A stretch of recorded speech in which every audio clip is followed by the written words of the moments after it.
Hi guys, this is Ray. Panibagong gabi na naman, panibagong shift. As you can see, I woke up like this na since need ko nang bumaba agad sa sala para set up ang aking mga tools. Guys, my shift starts at 11 p.m. to 8 a.m. ng umaga. Since may 3 minutes pa before ang shift, syempre, timpla muna tayo kape para pang pagising.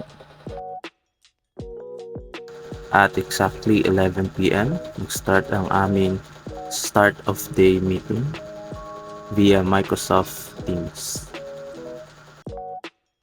As you can see, smiling si Akla kasi start of shift pa lang. Yung mga tanungan ng boss is pang Miss Universe.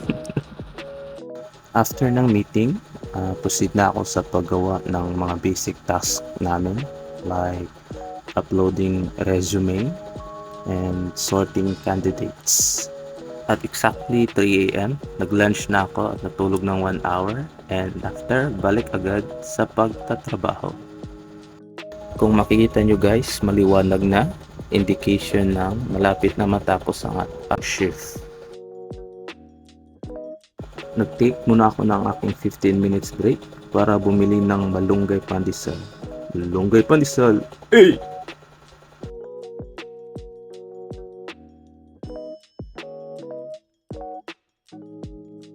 Ayun guys, sabi ko kay kuya yung malasado. Pero yung binigay sa akin kasing tigas ng bato.